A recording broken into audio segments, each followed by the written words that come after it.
Vendredi 10 mars, il est 12h30 partout en Côte d'Ivoire. Bonjour à tous et merci de suivre le temps d'information sur RTI2.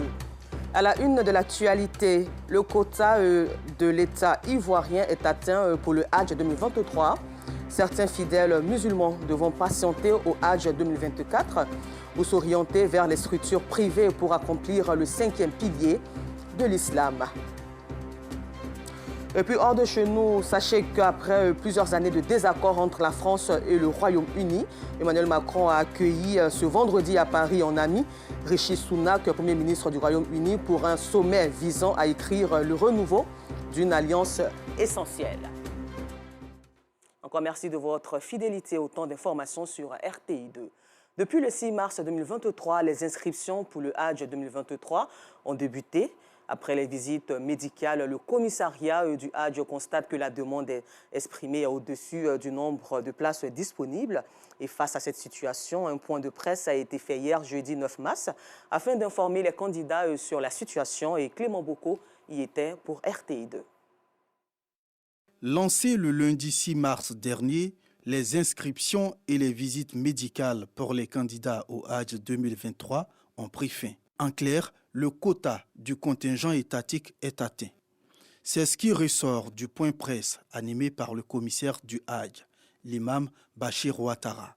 Le système informatique du Hajj a enregistré exactement 6301 identifiés en ligne et 4784 candidats en consultation médicale sur l'ensemble du territoire national. Le mardi 7 mars à 13h, le nombre de candidats en consultation médicale est monté à 5659 personnes. Tenant compte du quota de places du contingent étatique duquel il faut soustraire les candidats pèlerins du Hajj 2020, encore en attente d'effectuer leur voyage, il apparaît clairement que la demande exprimée est largement au-dessus des disponibilités du contingent public. À ce jour, il n'existe donc aucune disponibilité de place pour le contingent étatique. Je voudrais par conséquent annoncer la fin des inscriptions à l'édition 2023 du Hajj au titre du contingent étatique. Le commissariat du Hajj, constatant la forte mobilisation autour de ce voyage sacré, a tenu à présenter des excuses auprès des fidèles non retenus. Ces responsables les invitent par la même occasion à se tourner vers les opérateurs du privé. Le commissariat du Hajj entend prendre toutes les dispositions afin de satisfaire aux attentes des candidats l'année prochaine à l'occasion du Hajj 2024. Et c'est toujours la semaine de la célébration de la Journée internationale du respect des droits de la femme. Et pour ce faire, nous vous emmenons à la rencontre de Djeneba Diomandé. Cette femme a décidé depuis bientôt 5 ans d'exercer le métier de peintre en bâtiment. Sa bravoure lui a valu la confiance de plusieurs propriétaires de chantiers. Aujourd'hui, elle a décidé dans un projet de former et d'aider surtout les filles du Bafing. Originaire de cette région, elle entend ainsi promouvoir aussi l'autonomisation de la femme de cette localité. C'est reparti avec Clément Bocco. C'est sur cet immeuble, dans la commune de Koumassi, que Djeneba Diomandé devra une fois de plus faire montre de son talent. La trentaine révolue, elle exerce en tant que peintre en bâtiment. Pourtant, rien ne la prédestinait à ce métier. Je suis technicienne en bâtiment, j'ai fait le lycée professionnel de Centre d'eau, où j'ai fait le gros œuvre. Après la formation, je n'avais pas le boulot. Puis j'ai un grand frère qui m'a appelé qu'il y a la Banque mondiale qui est en train de former les jeunes au métier de la peinture. Donc je suis allée, puis on a commencé, j'ai aimé, puis je continue.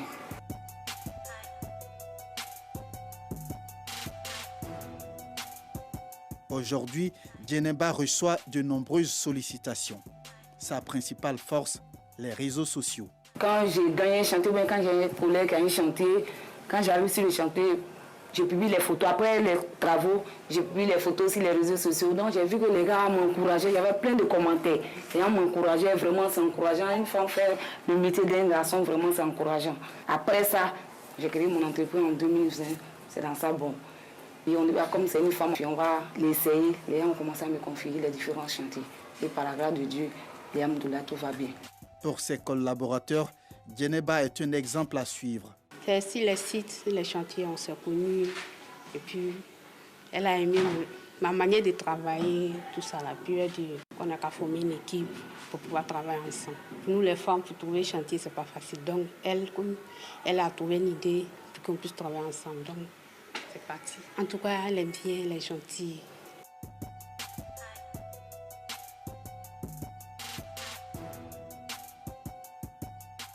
En dehors d'Abidjan, Djeneba a obtenu des marchés dans plusieurs autres villes du pays du fait de la qualité de ses services. Nous la retrouvons à Touba, ville du nord-ouest de la Côte d'Ivoire, où elle a réussi à conquérir plusieurs propriétaires de chantiers. C'est sur Facebook, je la suivais un peu. Bon, un jour, j'ai dit, bon, ok, ma petite sœur, viens, parce que tu es dans le domaine où c'est beaucoup mené par les hommes. Et si toi, tu décides d'intégrer, notre seul moyen, c'est de t'accompagner. Parce que tout ce que la femme décide de faire, met du sérieux dedans. Et puis, avec le courage, la détermination, l'engagement qu'elle dégage, l'énergie qu'elle débauche, c'est tout ça qui m'a motivé à l'approcher pour lui donner certains marchés. Elle a peint une trentaine de bâtiments pour moi et je suis vraiment satisfait pour la qualité de son travail, surtout pour l'efficacité. Ils sont très efficaces, rapides et quand ils finissent, comme vous le constatez, c'est super propre. À Touba, Djeneba a décidé de mettre son expérience au service de la jeunesse féminine.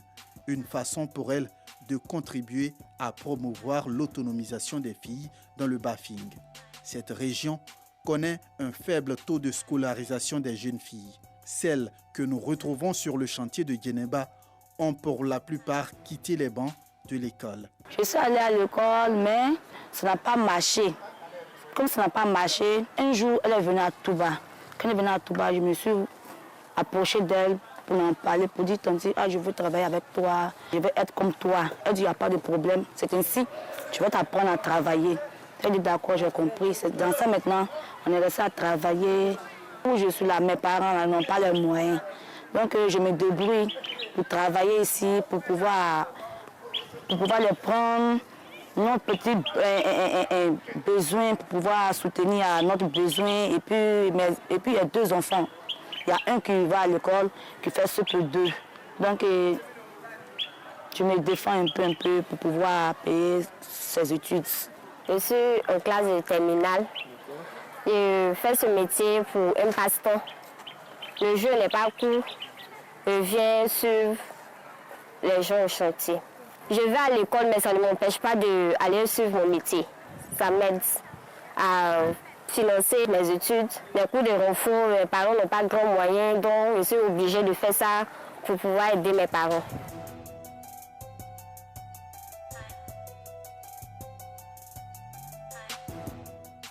Djeneba cumule à peine 5 ans d'expérience dans la peinture en bâtiment. Pourtant, elle n'est pas à sa première initiative de formation. Elle a notamment participé à la formation de plus de 200 jeunes dans le cadre du projet Abobo Ezo. Quand j'ai créé l'entreprise, je travaille plus avec des femmes. Parce que je me suis dit que c'est un métier d'homme. Donc je vais former plus de femmes pour encourager nos soeurs. J'ai publié mes photos, puis père à son âme, le Premier ministre Ambak a vu mes images, puis son chargé de communication est rentré en contact avec moi, puis ils m'ont donné le marché à Bobo Ezo, où je devais former plus de 200 jeunes. Je suis venue dans ma région, j'ai vu qu'il y a plein de filles qui sont déscolarisées, qui sont assises à la maison. J'ai dit, bon, ce que j'ai fait à Bobo, pourquoi ne pas faire ça dans ma région? Pourquoi ne pas former les filles de ma région? Djeneba ne compte pas s'arrêter là. Elle ambitionne mener plusieurs actions en faveur des jeunes dans les prochaines années. Je veux former plus de filles pour éviter au moins que nous souhaitons au moins la main aux hommes. Et la peinture nourrit son homme. Grâce à la peinture, moi j'ai construit une maison pour ma maman. Grâce à la peinture, je me prends en charge, je m'occupe de ma famille. Tout ça, c'est grâce à la peinture. Si le métier de peintre en bâtiment est généralement pratiqué par les hommes, Djeneba, elle, a réussi à se faire une place au soleil dans ce secteur d'activité. Plein succès donc à Djeneba Diomandé et toutes ces femmes d'honneur qui ont décidé d'embrasser ce métier de peintre en bâtiment. Et toujours dans le cadre de la célébration de la Journée internationale du respect des droits de la femme, Moustapha Bakayo Kofi, ses cadres d'Aziagué, a offert aux femmes du village d'Abé Benini une séance de dépistage gratuite de la maladie de l'hypertension artérielle et du diabète. Commune d'Azaguié, les femmes du marché du village d'Abé Benini sont invitées à prendre part à une séance de dépistage du diabète et de l'hypertension artérielle. On dit qu'on a fait le dépistage de diabète et puis hypertension. Nous aussi, on a dit oui, qu'on a compris. C'est la santé. Sur la place publique du village, elles sont plus de 100 femmes à se faire dépister. Un chiffre qui réjouit d'autant plus que les informations sur le diabète et l'hypertension sont assez méconnues de la population rurale. C'est un très bon cadeau, parce que la santé, là, c'est tout. Hein. Quand tu as la santé, en tout cas, tu peux tout faire, tu peux partir où tu veux, en tout cas. Donc, c'est la santé qui est le plus important. Il y a pas mal de femmes qui avaient un taux de glycémie élevé. Certaines même ne se savaient pas du tout diabétiques, en fait. Voilà. Parce que pour les taux qu'on a, franchement, c'était vraiment élevé. Ce dépistage est une initiative de Moustapha Bakayoko, cadre d'Azaguié. C'est la journée internationale de la femme. Au lieu des festivités de faire la fête, nous avons décidé d'organiser une séance de dépistage de diabète et de tension. Surtout le diabète. Moi-même, je suis diabétique. Ça fait environ 12 ans que j'ai le diabète et que je me traite. Et je sais ce que ça coûte. Donc aujourd'hui, en fait, c'est de donner l'occasion aux femmes de savoir si elles ont le diabète ou elles n'en ont pas. Et que si elles ont le diabète, quelles sont les habitudes alimentaires, quelles sont les précautions qu'elles peuvent prendre pour ne pas que le diabète s'aggrave. Selon les chiffres de la Fédération internationale du diabète, en 2017, cette maladie a causé près de 312 000 décès en Afrique subsaharienne. Et selon l'OMS, l'Organisation mondiale de la santé, plus de 700 millions de personnes souffrent d'hypertension non traitée. Très belle initiative encouragée. Retour à Abidjan où l'ONG Bloom a initié une collecte de fonds à travers un gala de charité le week-end dernier. Un gala en vue de la construction d'un centre d'accueil pour la prise en charge des victimes de violences basées sur le genre.